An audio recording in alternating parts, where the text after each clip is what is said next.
On dirait qu'à un moment donné, il n'y a plus d'issue. T'es pris dans une pièce, puis t'es juste enfermé là, puis t'as pas vraiment la clé.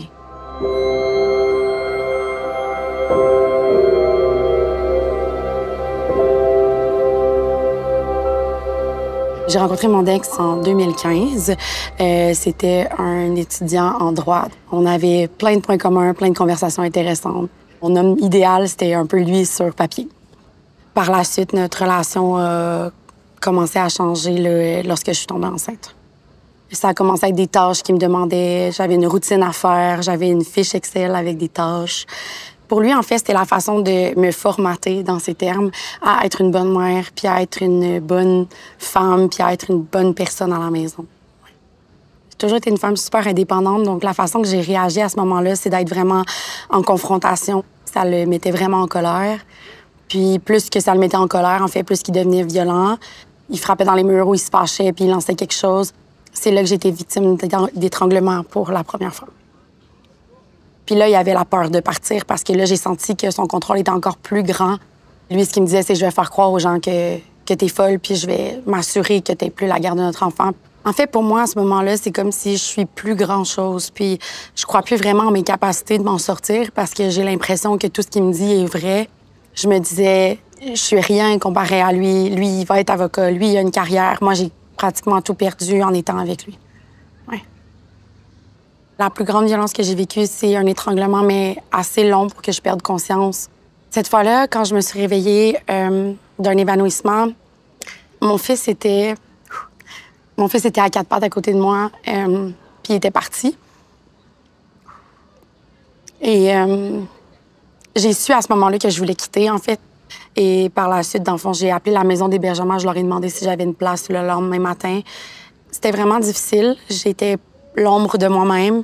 Dès mon arrivée, ce que j'ai remarqué, c'est que chaque fois qu'une femme rentre en hébergement, elle a honte de sa situation, même si on vit toute la même chose. C'est toujours la honte qui frappe. Le fait de... On marche un peu la tête en bas, en bas, on regarde le plancher, on veut pas croiser le regard des autres femmes. On a peur du jugement des autres, alors que toutes les autres sont dans la même position que nous. Ouais. Je me souviens avoir pris une photo à mon arrivée à la maison d'hébergement pour voir à quoi je ressemblais, parce que j'avais pas accès à un miroir. Puis sur la photo, je suis même pas capable de regarder l'objectif. Je pense que si j'étais restée toute ma vie avec la honte d'avoir vécu ça, c'est quelque chose que j'aurais aussi transmis à mon fils. C'est pas ça que je voulais. Je voulais être une bonne mère puis être capable de dire oui, on a des difficultés dans la vie, mais comme voici comment on peut s'en relever puis comment on peut se remettre debout. Je pense que cette réalisation-là m'a fait comprendre qu'il fallait que j'en parle puis que je brise le tabou. J'ai porté plainte en décembre 2018. J'étais en cours en juillet 2019. Je pense que ça a été un des moments les plus difficiles pour moi en termes de honte. Mon père m'a accompagnée puis je lui ai demandé de pas rentrer dans la salle quand je racontais mon histoire parce que je voulais pas qu'il entende ce que j'avais vécu. Lorsque j'ai terminé la cour, qui a été reconnue coupable de 9 voies de fait, à ce moment-là, il y a eu 1 an de peine au provincial. Par la suite, 7 mois plus tard, il a fait une autre victime et il y a eu une peine de 10 ans.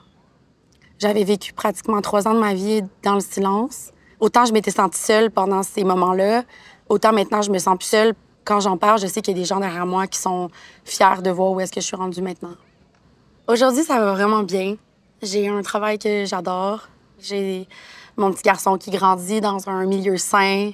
J'ai un conjoint maintenant qui est respectueux, qui est sain. Je me sens 1000 fois plus vivante que je me suis déjà sentie auparavant.